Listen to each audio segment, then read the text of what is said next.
welcome to the NICE conference call discussing fourth quarter and full year 2019 results. And thank you all for your holding. All participants are at present in a listen-only mode. Following management's formal presentation, instructions will be given for the question and answer session. As a reminder, this conference is being recorded on February 13th, 2020. I would now like to turn this call over to Mr. Marty Cohen, VP Investor Relations at NICE. Please proceed. Thank you, Operator. With me on the call today are Barak, Eilam, Chief Executive Officer, Beth Gaspich, Chief Financial Officer, and Eran Liron, Executive Vice President, Marketing and Corporate Development. Before we start, I'd like to point out that some of the statements made on this call will constitute forward-looking statements in accordance with the Safe Harbor provisions of the Private Securities Litigation Reform Act of 1995. Please be advised that the company's actual results could differ materially from these forward-looking statements.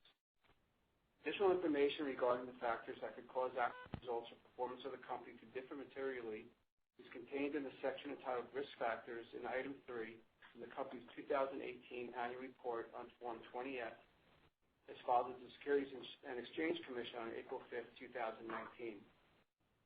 During today's call, we will present a more detailed discussion of fourth quarter 2019 results and the company's guidance for the first quarter and full year 2020. Following our comments, there will be an opportunity for questions. Let me remind you that unless otherwise noted on this call, we will be commenting on our adjusted results of operations, which differ in certain respects from the generally accepted accounting principles, as reflected mainly in accounting for acquisition-related revenues and expenses, amortization of intangible assets, and accounting for stock-based compensation. The differences between the non-GAAP adjusted results and the equivalent GAAP figures are detailed in today's press release. We'd also like to remind you that we are hosting our Investor Day on May 12th in conjunction with our annual Interactions User Conference in Las Vegas. The special program for analysts and investors will include meetings with NICE executives, presentations from customers, product and technology sessions, and access to the Solutions Showcase. If you haven't registered, please email us at ir@nice.com. I'll now turn the call over to Barak. Thank you, Marty, and welcome everyone. I'm glad to be on the call with you today. 2019 was a seminal year for NICE, a year in which we saw many key components of our strategy materialize in the market. In 2019, cloud became mainstream in the enterprise segment, including at the upper end of that market. No longer solely the realm of early adopters, most enterprises now consider cloud as their platform to transform their customer service. Furthermore, CCaaS is growing fast outside the US, and CX1 grew rapidly in both Europe and Asia. Our differentiated platform approach of natively fusing omnichannel routing, WFO, analytics, and AI has been widely accepted as requirements for successful experience transformation, as evidenced by the strong endorsements we receive from all leading industry analysts. Several key partners, including Atos and NTT, also adopted CX1 in 2019 as the vehicle to transform their customer base to the cloud. We also transformed the digital engagement market by embedding the most advanced digital engagement platform natively into CX1. Our financial crime and compliance cloud platform also had a very strong year. We onboarded 5 times more customers in 2019 versus the prior year, along with an extremely successful launch of the Excite marketplace, signing 40 new partners in just 6 months. 2019 was also a breakthrough year with the launch of our digital evidence management cloud platform called Investigate. We won multiple marquee deals with key police forces in several countries. Investigate is shaping up to be clear leader in a new category that will help bring public safety organizations into the digital age. We are very pleased with the progress we made in 2019 with our CX1, Excite, and Investigate platforms, and we are exiting the year with strong momentum across all 3. We also thrived financially in 2019 as we ended the year on a high note with strong financial results. For the year, total revenue increased 9% to $1,577 million, driven by another strong year of cloud revenue, which increased 28%. The strong top-line results led to a further increase in profitability. Operating income was $434 million, which was an increase of 13% compared to 2018, and operating margin increased 115 basis points to 27.5% compared to last year. These strong operating results led to a 12% increase in earnings per share to $5.31. Also in 2019, we signed a very large number of new logos, deals over $1 million, and competitive replacements, all exhibiting significant increases from the previous year. 2019 marked the end point of our NICE 2020 plan. We exceeded all our strategic and financial goals we set for ourselves at the onset of the plan. The success we had with NICE 2020 paved the way for our next chapter, NICE 2025. While NICE 2020 was characterized by the transformation of NICE, NICE 2025 embodies us becoming a transformation leader with the platforms that empowers organizations to lead their own transformations into the new decade. We expect that by 2025, cloud will become the default choice for all enterprises globally. Digital engagement will grow exponentially, and virtually every process will be powered by AI and automation.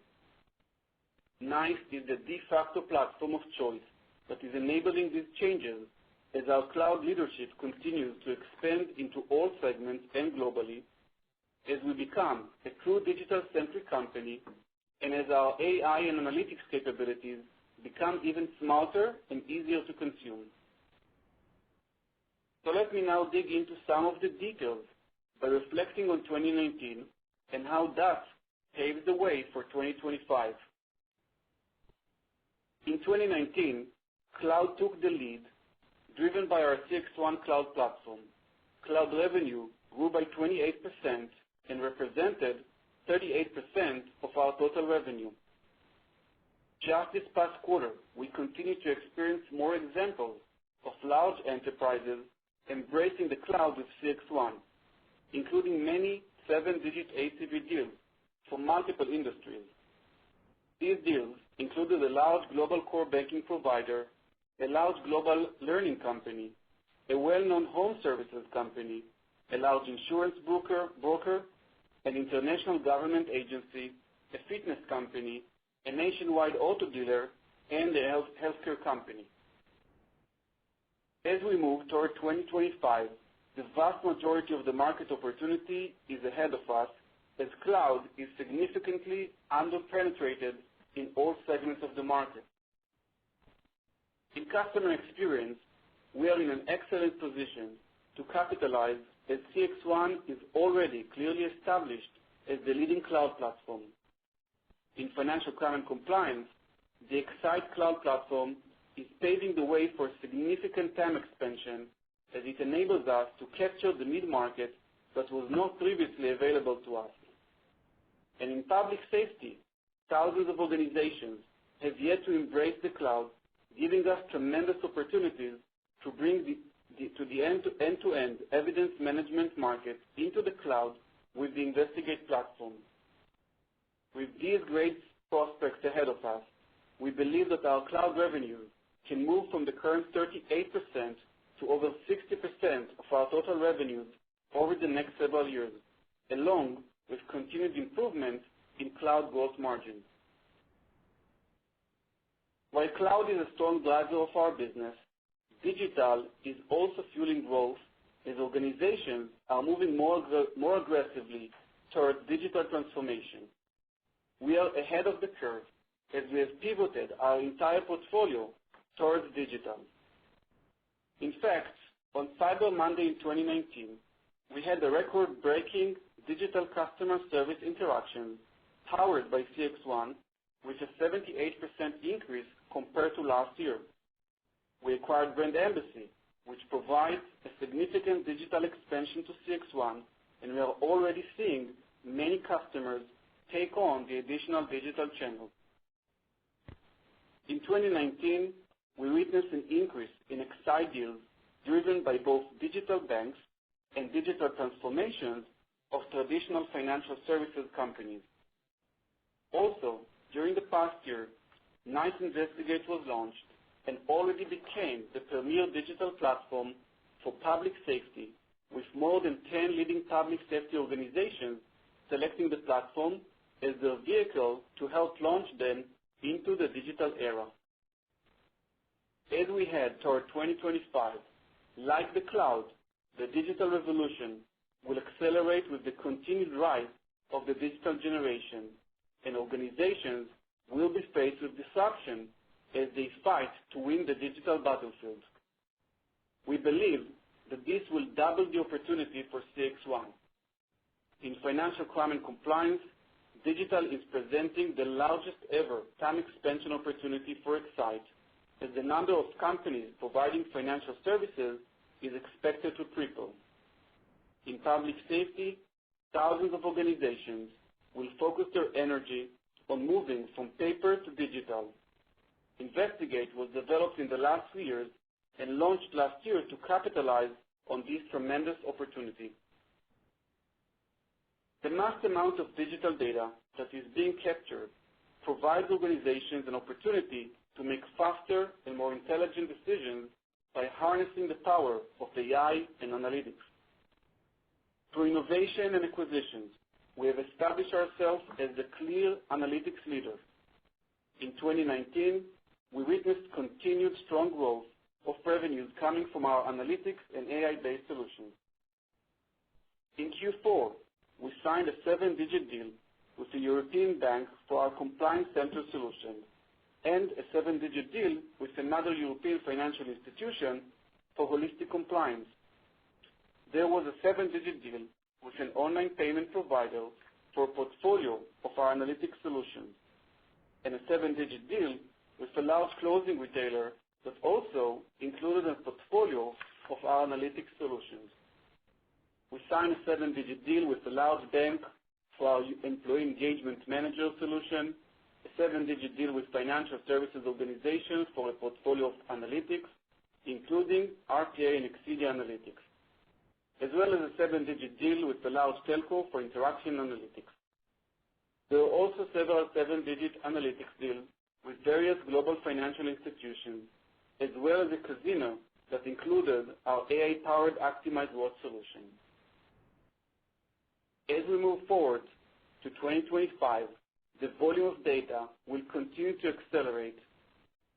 While organizations have started to deploy point solutions around analytics and AI, the real opportunity for us is to build on our analytics leadership and advance towards becoming an AI hub in all our markets.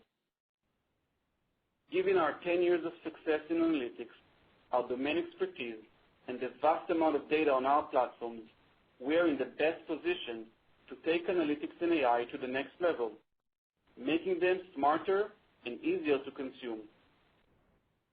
CXone will evolve into an AI-powered self-service platform. Excite will capture more market opportunities as the autonomous financial crime and compliance platform powered by AI, and Investigate, with its built-in AI capabilities, will narrow the gap between the exponential growth of evidence data and limited public safety resources.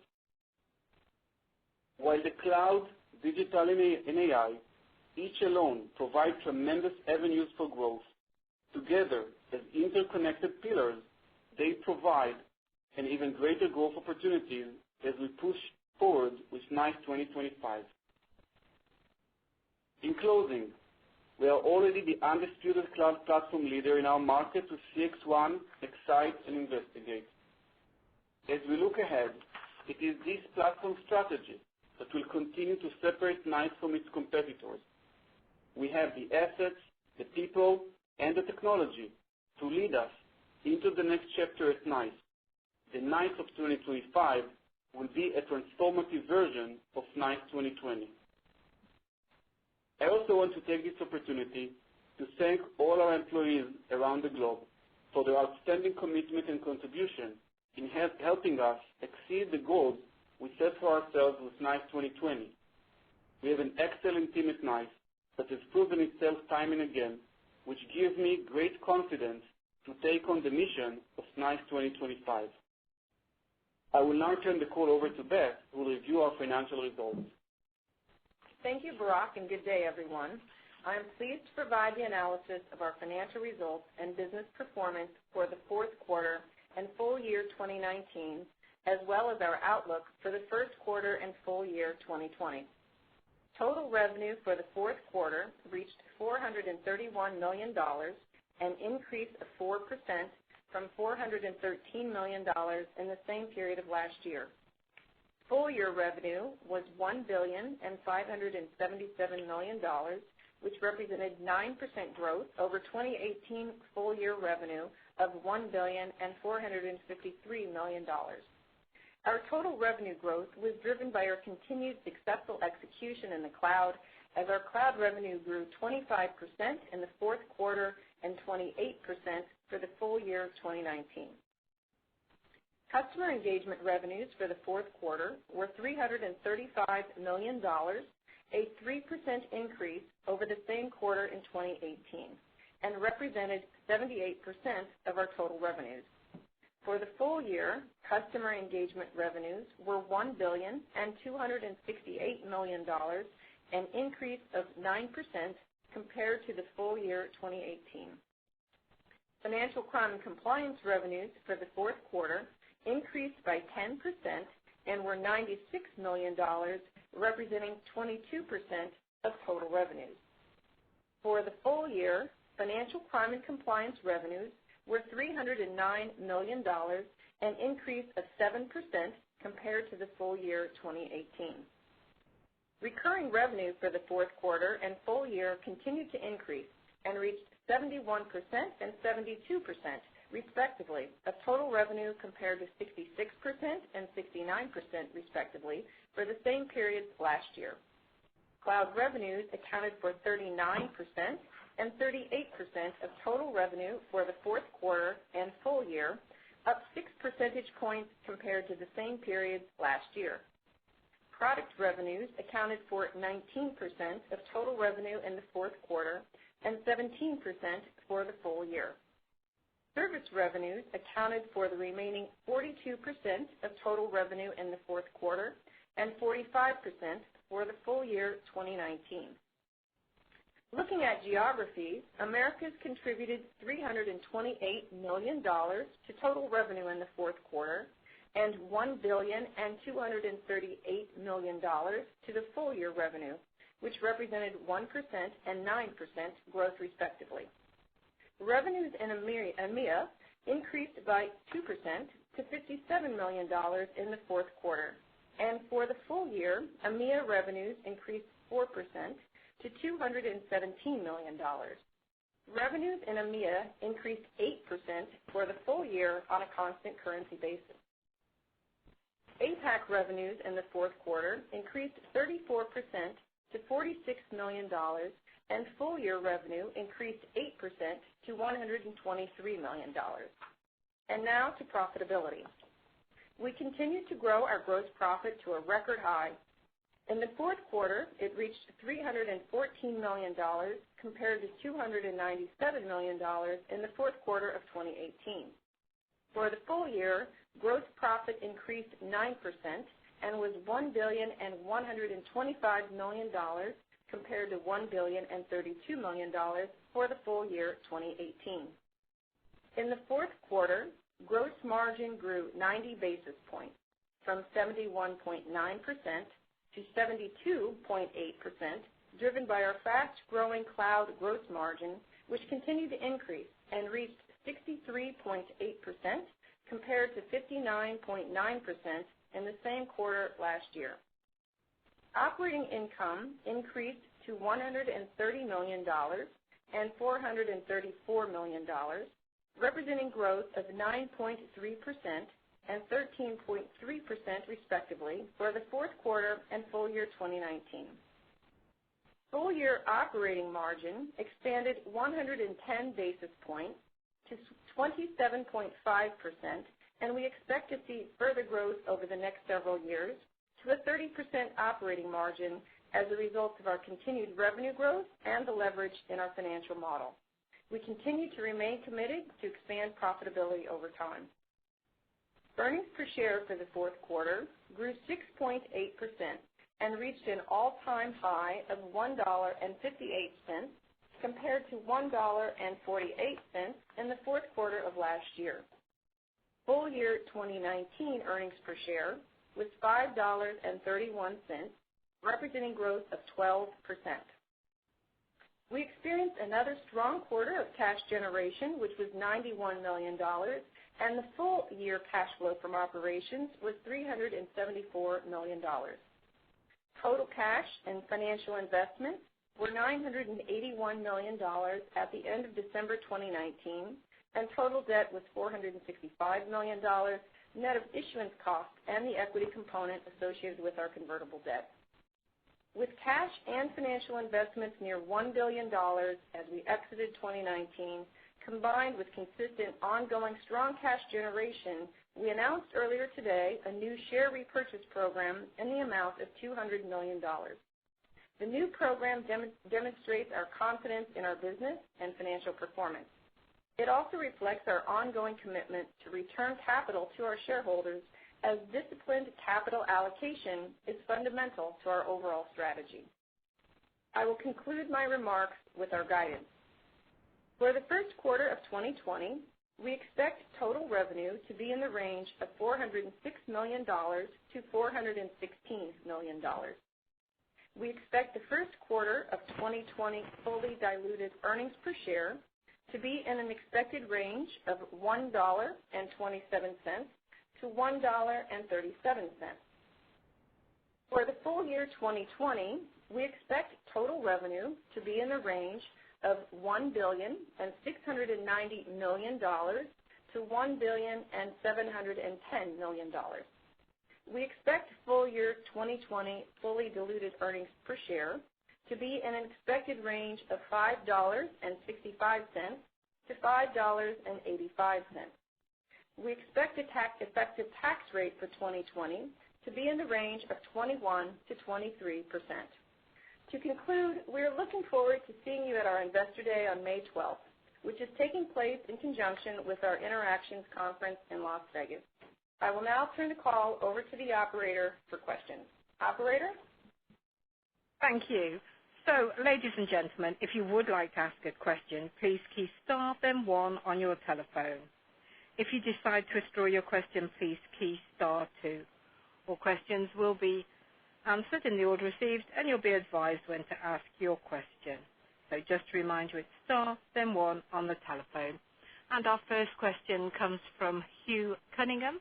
Please go ahead. You're live in the call. Can you give us a bit more color on where you expect to find the more attractive growth opportunities related to your 2025 plan? Sure. Thanks for the question. So going back to my earlier remarks, the three domains that the three pillars that I've covered are cloud, digital, and AI, or AI analytics, and this is each and every one of them by itself has tremendous growth opportunity for us across all our businesses. Obviously, as you interconnect them, there is even bigger opportunity. Just to say a few words on each. So on the cloud side, while we've seen tremendous success in the past 2 years in growth, we believe that the market is still seriously underpenetrated, and there is a very long runway over here in all segments of the market, as all enterprises are moving to the cloud, and the larger enterprises just started their journey to the cloud. So that's one avenue, and it will go through 2025, but also way beyond even 2025. The second one, as I mentioned, is digital. While the conversation and the early adoption of digital for many organizations started in the previous decade, many of them are still at the early stages to transform themselves on the digital front. in all different segments of where we operate, it actually presents a significant growth opportunity and TAM expansion, as I mentioned before. And on the AI front, which is of course connected to the fact that it's in the cloud, and we have a lot of the data through our cloud, and the fact that we also provide a lot of our services on the digital front, the challenge of the previous decades of storing and capturing the data belong to the past. And moving forward, the energy of organizations is moving to enable people throughout the enterprise to navigate through this data. And the biggest challenge is the deficiency in data scientists. It will not be solved just by adding more personnel. It must be solved with technology, and we're best positioned because we have, as I said, the data, the domain expertise, and of course, the platform to support it. Thanks, Barak. Just one follow-up, and this is sort of a more of a big picture question. I'm not sure if you have an answer to it, but what you're describing looks like a transformation not just of NICE, but really of the entire industry. And I'm wondering, I see the opportunities, you've discussed the opportunities, and you've discussed sort of one vulnerability, which is a shortage of data scientists. But do you see, as a result of this big transformation, any other vulnerabilities opening up, not for you, but for customers? And do you see a role for NICE in solving those vulnerabilities? And specifically, I'm talking about things like when cloud started to emerge, there was concern about security, that sort of thing. Yeah, so it's a good point. On the cloud side, I think by and large, given the advancement of cloud and the fact that enterprises feel much more confident and comfortable to take innovation from the cloud, I think that's by and large behind us. Of course, there'll need to be a lot of focus on that moving forward, but I think that's behind us, and those concerns are manageable. And I think, as I mentioned, on the AI front and the analytics front, the deficiency and data scientists, as I mentioned. But the biggest vulnerability of organizations that I see from conversation with customers and where we engage a lot is the pace of innovation. They want to move to digital. They want to move to the cloud, but the two are interconnected. With their current infrastructure, the legacy on-premise from different providers, their journey to digital is extremely slow. So actually one is fueling the other, and the fact that we offer both, we are completely digital-centric, and we are the safe choice to move to a real cloud solution, again, in all the different markets where we operate, that where organizations starting to see the weakness, the pace of that move, and I think it's a great opportunity for us. Okay. Thanks, Barak. Thanks, guys, and good luck. Thank you. Thank you. Next question comes from Rishi Jaluria, and he's from D.A. Davidson. Please go ahead. Hey, guys. Thank you so much for taking my question. Barak, let me start with you. You talked a little bit in the prepared remarks about the success you're having with the financial crime and compliance on the cloud side of the business. Maybe can you help us understand, where are you getting these customers? Are you getting any deployments at some of the larger ones, or is it more at the mid-sized financial institutions? And then just in terms of scale, obviously CX1's been the primary driver on the cloud side. Is there a point at which what you're doing with X-Sight starts to become a material driver on the cloud? And then I've got a follow-up for that.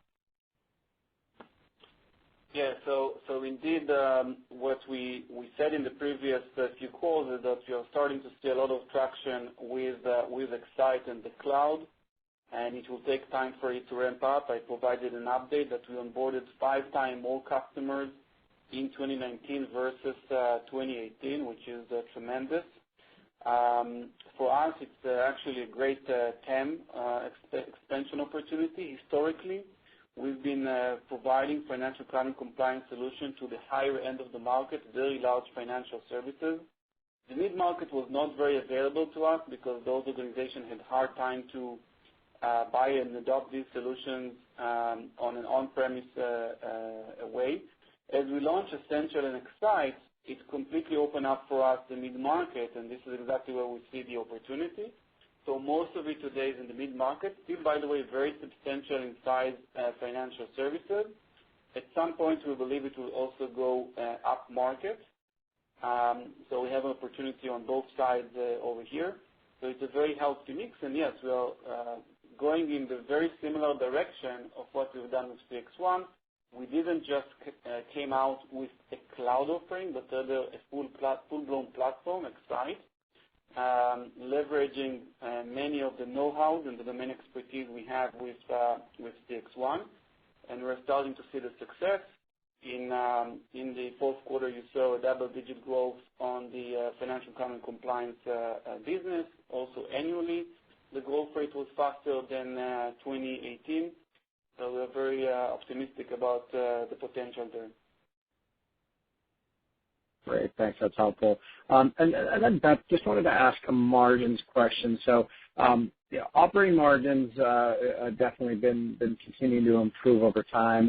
But it looks like on the cash flow side, cash flow margins have gone down, I think, pretty meaningfully, or maybe not meaningfully, but dropped a little bit over the past 2 years.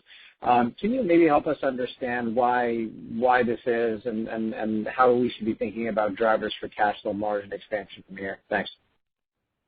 Sure. Thanks for the question, Rishi. As we look on our cash flow from net ops over the last 3 years, we've actually had very healthy cash generation from our business. Consecutively, in each of the last three years, we've generated nearly $400 million of positive net cash from our operations. And if you recall, actually earlier this year, during the course of the second quarter, we utilized some of that net cash flow to take the opportunity to enter into some agreements on the prepaid side with some of our vendors to lock in discounts that will benefit us going forward. So it's actually been giving us opportunities to put that cash to use, and we've done that both through these longer-term agreements that locked in as discounts, as well as it allowed us to introduce our new stock buyback plan, given the confidence we have really in our cash generation. All right, perfect. Thank you so much, guys. Thank you. Next question comes from Sanjit Singh from Morgan Stanley. Please go ahead. Good morning, and thank you for taking the questions, and congrats on the really strong cloud growth to end the year. Barak, I had a question for you on sort of the partner enablement strategy. You sort of mentioned in your script Atos and NTT. Broadly, as you think about the partner strategy, where has the traction been to date, in 2019? And as we look to next year, where are these partners in terms of ramping up their capabilities and them trying to generate pipeline for NICE across CX1 and Excite? Sure. So actually 2019, I talked about it a bit, but if I look at it, if I reflect on 19 and I compare it to 18 and 17, was a major acceleration in our partner strategy. During 19, we said that we want to do it in 18, and 19 was a record in terms of how many partners we have managed to onboard during the year. I think that the change is that we saw during 19 a lot of partners are coming to us instead of us looking for them. And the reason for that is twofold, I would say. The first one, as we started to expand with CX1 globally, and we entered some new territories for CX1, we had a lot of partners approaching us, looking to move or to adopt us as their cloud choice as they start to move their customer base from on-premise to cloud, and as customers demand a true cloud solution with CX1. So that's one part. Since those partners have a lot of know-how in terms of in this particular case, in terms of the customer service market, onboarding them was relatively easy. It's more about educating them about the cloud and less about the industry which is great. It means a very fast onboarding for these partners. And as I've mentioned, already in Q4, we got a few deals from those partners that onboarded just a quarter or two before that. The other program we are very happy with, as you heard, is our marketplace. I gave the update on the Excite marketplace, which was for us a great surprise, positive surprise. We just launched it 6 months ago and onboarded 40 different technology partners. And I didn't provide an update, but the CX1 marketplace is also going extremely well with way north of 150, if I'm not mistaken, partners as part of this program, allowing us to offer to our customers a very wide ecosystem of solutions. And that's also, when I look forward, it's a core element of our strategy, since we operate in so many different segments of the market and globally.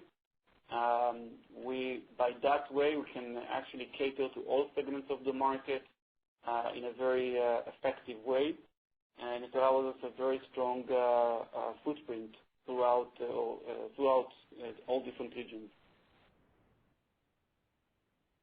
I appreciate that, Barak. It's very, very helpful. And one follow-up, if I may, just around the Investigate platform, which is kind of the third major cloud platform that's coming into the portfolio.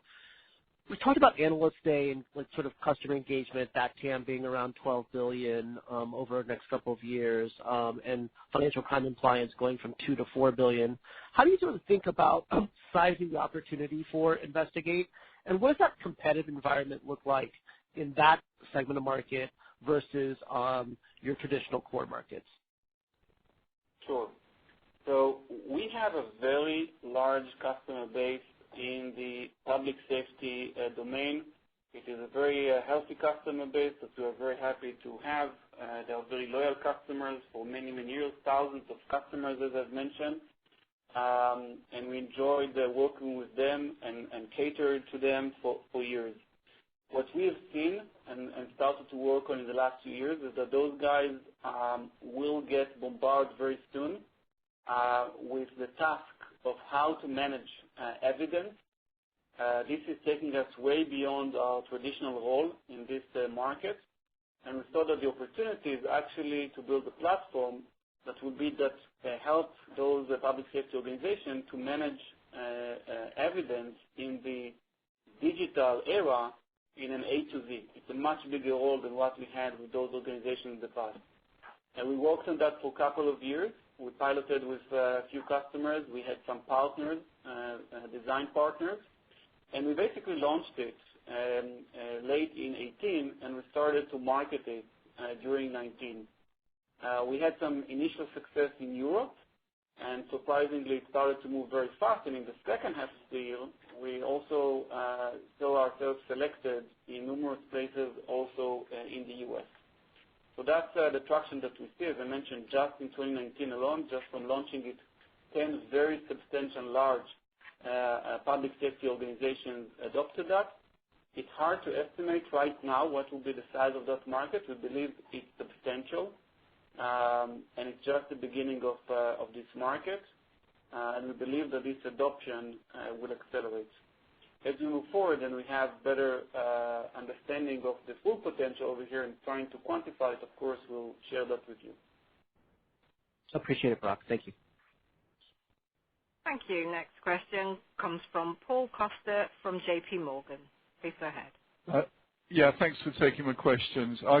First up, Barak, I wonder if you'd comment on both the convergence and alignment with hyperscale cloud platforms. By convergence, I mean, there's some evidence that Amazon, for instance, is embedding some cloud functionality for enterprises into its platform. And by alignment, I mean that some of the leading providers of customer engagement solutions are sort of aligned with, you can argue that, with some of the cloud providers. So I'm just wondering how you see that playing out, if you see it as an accurate description of the situation in the first place. Yeah, we actually see it as a great opportunity. This market of customer service exists for many years. fact that we see more and more parties interested to play in this market, it's a great evidence that this is a sizable market with a potential for a significant time extension. So it's another evidence that the next few years are going to be extremely exciting in this market. On the flip side of it, which is very good for us, it's a highly specialized market, and it's a very feature-rich market in terms of its capabilities and what is required in order to provide customer engagement solutions for small and large enterprises. It's not just scale or complexity, it's the combination of complexity and scale. And that's what we have been doing for the past 30 years, so it's prepared us very well to that moment and the acceleration that we see in our business. We actually have cooperation with many of the vendors that you have mentioned, and we believe that them playing in this market actually help us to accelerate the move of customers to the cloud. And there is a play in the market for both the infrastructure players, like the one that you've mentioned, more of the provider of the public cloud, and the specialized applications where we play. Very good. The other question I've got is, I apologize for being so conceptual here, but as I hear you talk about cloud and digital and AI and robotics and so on, it seems that it can be applied to pretty much any transaction or process or control environment and pretty much any domain. Blockchain, ERP, CRM, you name it, it seems applicable. What is it that you do not do? I mean, in 5 years from now, is there reason to expect you to be way beyond customer experience, customer service? So I agree that if you look on the set of technologies that we have and what we do, and the pillars I've talked about, they are applicable for many different enterprise software domains. However, I'm a big believer, first of all, in focus, and that's something that we've done, I believe, well in the last few years. And the second thing that relates to that, I'm a strong believer in domain expertise. And I think that that's what our customers are looking to get from us. It's not that I think, I see it. It's not just selling them generic technology, it's a domain expertise. And it's even stronger when you are now, as we set course to be the AI hub of our market. AI, while certain algorithms and machine learning can be referred to as generic, the real AI solution, you must have domain expertise in that field, and that takes a lot. And we're actually in a great position because if you think about what we bring to the table when it comes to AI, we bring the two most important things that allows you to create AI dominancy. The first one is data. We have vast amount of data that is going through one or of any of our solutions. And the second thing is domain expertise. It's nice. Besides a lot of technology experts, we have people that have tens of years of experience in customer service and tens of years of experience in compliance and financial crime compliance, and tens of years of experience in public safety. When you combine them together, you get what we believe is a superior platform with this domain expertise. It does open up opportunity, and I agree with you that we may end up deciding to go to yet a fourth or fifth vertical potential. Okay, thank you. Helpful. Thank you. Thank Next you. question comes from Davy Rosner from Barclays. Please go ahead. Hi, good afternoon. Thanks for taking my question. Barak, you mentioned your strong competitive and strategic positioning. I'm just looking at some of the cloud names that are growing extremely fast and some of the legacy players also announcing technologies that sound similar to yours. So I'm wondering, are these guys kind of closing the gap from a technology standpoint, or you consider that you still have a step ahead when it comes to technology and innovation? So as you know, we have invested, we are investing, and will continue to invest heavily in R&D. We believe that the portion of our investment in R&D is ahead of many others. If you look on the recent reports from almost all analysts, I think all of them, whether it's Gartner or others, and you look on where they position us on the Magic Quadrant and others, there is a significant gap between us and others. Obviously, we will continue to invest in innovation to make sure that gap not just remain but also extend itself. Particular to those platforms I've mentioned of ours, if you take CX1, for example, no one else in the market, as far as I know, put together, and we've done it more than 3.5 years ago, omnichannel routing, WFO, analytics, and digital, and combine it under one platform. I think that allows us to open a significant gap, and as a result of that, the great wins within the market.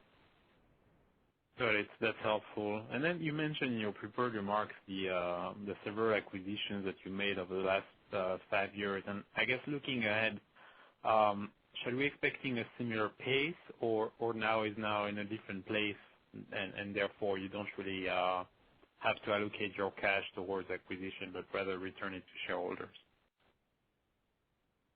So we indeed done some what we believe are very good acquisitions in the last 2 years, and we got, we believe, great return on those acquisitions. Also, it allowed us to advance our offering quite significantly and complete our offering to build the 3 platforms I've mentioned.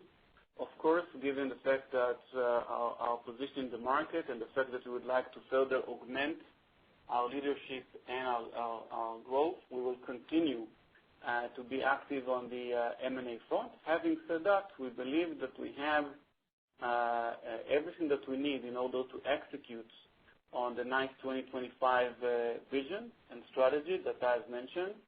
And one example of that level of confidence is that we announced a share buyback program earlier today to make sure that we are doing the right thing on the capital allocation to the shareholders. Thank you, Barak. Thank you. Next question comes from Dan Bergstrom from RBC Capital Markets. Please proceed. Yeah, thanks for taking my question. Thanks for the look at the opportunity forward here to 2025. Very exciting. Around that, you talked to the early stage of the digital transformation and the opportunities around TAM expansion. I guess maybe to build on Paul's question, could you dig a little deeper there? What are some of those TAM expansion opportunities in digital transformation? How could you look to leverage your data and domain expertise there? Sure. So I'll refer to the 3 different, if you would like, segments. The first one on CX1, we already in a leadership position, strong leadership position in customer engagement, and we are starting to see a dramatic increase in digital interactions and the requirement of enterprises to further go omni-channel and provide a cohesive and coherent service to all channels. That by itself, as I mentioned, going to double the TAM potential for CX1. I gave some example of that, what we saw inside of Monday, the major growth over there. And we are well prepared for that because we acquired Brand Embassy earlier in 2019. We integrated that into the business, and we already saw initial deals in Q4. So that's one example. On the financial crime and compliance, the reason why we believe digital can present a tremendous TAM expansion opportunity is actually the market itself. Both new banks, digital banks, giving the digital opportunity, are created, and we see them coming to us as they would like to make sure they comply with regulation and mitigate fraud and other aspects, so actually new customers. And the second part of the TAM expansion is that the traditional banks are trying to completely rebuild all of the processes, starting from customer due diligence, KYC, understanding who is the customer, AML processes, fraud processes, and basically build them from scratch in digital, and that's a brand new business for us. And lastly, on the public safety domain, as I mentioned, that market is way behind in terms of digital transformation. They can no longer stay behind because, as I've mentioned, the biggest issue is how do you manage the vast amount of evidence on every investigation in every case. And here as well, we prepared ourselves in the last several years and launched right on time in 19 the Investigate platform, and we see the traction. So we see all of those evidence and great examples, but we believe that this is still early, and there is a long runway over here as organization will transform digitally in the upcoming decade. Thanks, Barak. Very helpful. And then for Beth, could you help us with the magnitude of increase in cloud in the fourth quarter here versus prior quarters in the year? Is that just the seasonality it builds through the year, much like the business overall, or are there other things in the fourth quarter here that we should keep in mind? Sure. Thanks for the question, Dan. We had very nice growth of our cloud revenue in the fourth quarter. It grew at 25%. And as a reminder, Q4 was a purely organic growth in the cloud. So there weren't any anomalies. It was really just the momentum that we've seen throughout the year playing through in our cloud revenue for the fourth quarter. And of course, we do have some seasonality that we experience in the cloud line item. But overall, it was really just demonstrating the growth coming through in our cloud growth this year. Thank you. Thank you. Next question comes from Ryan Koontz, and he's from Rosenblatt. Please go ahead. Hi, thanks for the question. If you could step back and look at the macro environment, can you contrast the adoption of the digital transformation kind of program environment across your major geos, U.S., Europe, and APAC? Sure. Thank you. So we see a lot of similarities. I'll try to give some characteristics for different territories. I believe all the three transformation I mentioned are touching all enterprises globally. Obviously, cloud adoption we see in the U.S. is ahead of Europe and APAC, at least in our relative market. So there is still tremendous opportunity in Asia Pacific and Europe. And actually, in 2019, we saw very nice growth, relatively speaking, in those territories. So the adoption is starting to ramp up. On the digital front, actually, it really depends per country. U.S. is advanced. There are some Asian countries that are way more advanced, and European country, I would say, a bit behind it. I don't want to be too generic over here. It really depends by country. And the issue of AI and analytics, the combination is just global. The main issue is that I would say that storing data, et cetera, as I mentioned, is a challenge that belongs to the previous decade. And the shortage in data scientists coming from the fact that all enterprises globally understand that in order to differentiate vis-a-vis the competition, they need to use data in the most effective way, which will give them differentiation. And for that, they are looking for people that understand data, and they're fighting for data scientists. There is a limit to how much they can fight on them. They're still going to fight on them, of course, and they're still going to see growth in data scientists. There is a potential shortage these days of already 2 million data scientists globally, and it's going to expand. So they're now turning on to how do you take technology, our technology in this case, and add it into the enterprise in a way that almost every employee can have data scientist capabilities. Helpful. Thanks very much. Thank you. Thank you. Next question comes from Daniel Ives, and he's from Wedbush. Please go ahead. Thanks. Great quarter again. So can you maybe just talk about, when you think about cloud and just the move that we're seeing on the customer service side, just talk about how maybe conversations are changing, going to more strategic, more of the platform approach in terms of what customers are looking for versus maybe 6, 12, 18 months ago.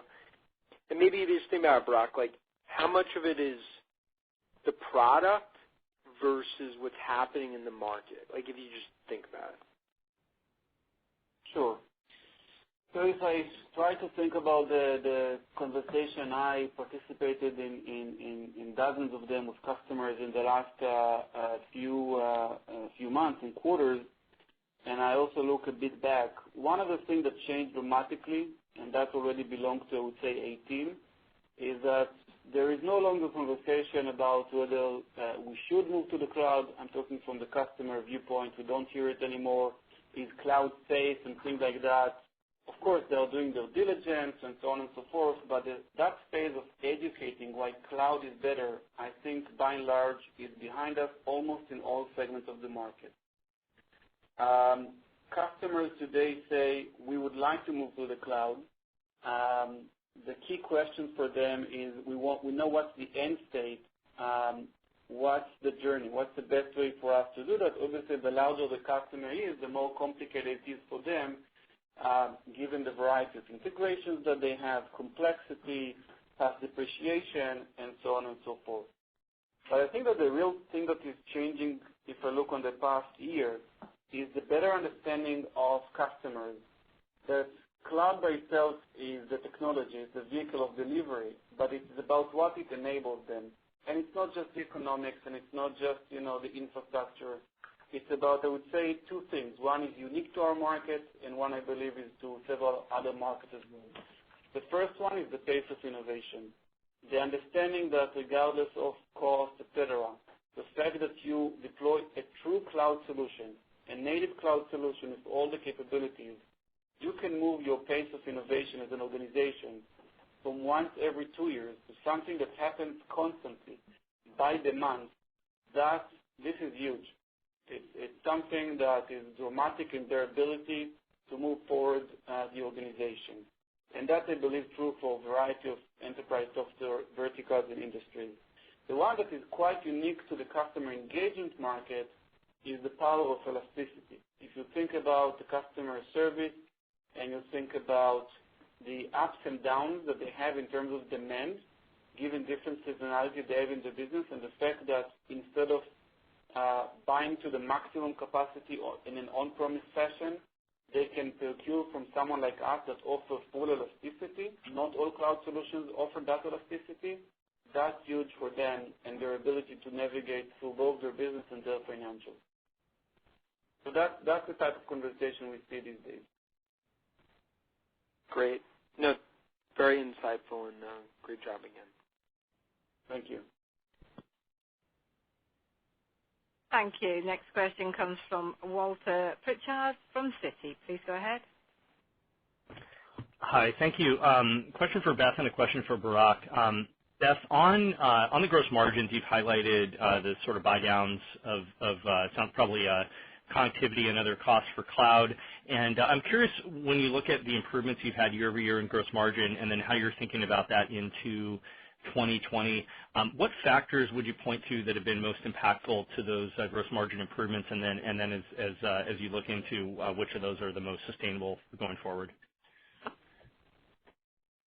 Sure. Thank you for the question, Walter. As we look on our gross margin, we have had nice year-over-year expansion, and you can really see that coming through in the fourth quarter, in particular around our cloud gross margin, which expanded 400 basis points just in the fourth quarter year-over-year alone. And so, we have consistently had very nice product and services gross margins. We continue to really maintain the level of attention to driving the efficiency across our organization around those two areas.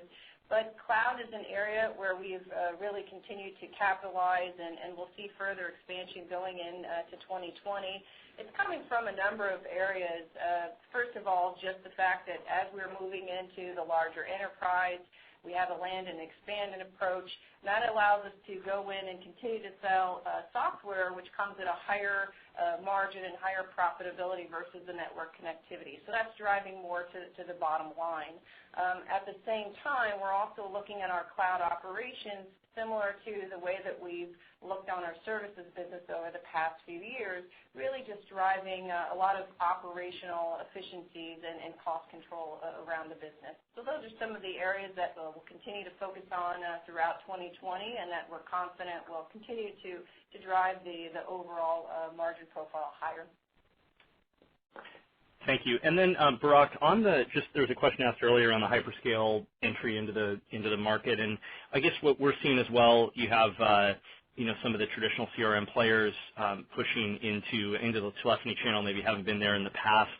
Are you seeing any change in the landscape in terms of who's a partner and who's a competitor if you look at kind of the Q4 selling season versus where you were last year and in the past? And I mean, particularly among the CRM type players. Yeah. No, we don't see any dramatic change. You know that we have a partnership with all different adjacencies to our market, CRM, Unified Communication or UCaaS, SIs, of course, and other resellers. Some have more of a technology partnership, some have more go-to-market partnership. And actually, both the partnership on the UCaaS side and on CRM, which is adjacent to our market, are very successful. We just recently, I believe it was a couple of weeks ago, a bit more, we announced an extended partnership with Zendesk. Our partnership with Salesforce is going extremely well. These are not our main channels to the market, but actually customers are very happy with those partnerships because it allows them to have better integration between those. Like in many industries, and we welcome that. These days, it's a combination of cooperation and somewhat of a competition because sometimes it's hard to know when a certain market or capability ends and the other one starts. But I think overall it's healthy. It keeps us all honest with customers, and we will continue to do that. And we're happy with this mode of let's call it a competition. It's a healthy one. Great, thank you. Thank you. There are no further questions at this moment. Well, thank you all very much for joining us, and we look forward to see you at our Interactions event in May. Thank you. Have a great day. Thank you, ladies and gentlemen. That concludes your call for today. You may now disconnect. Thank you for joining and have a good day.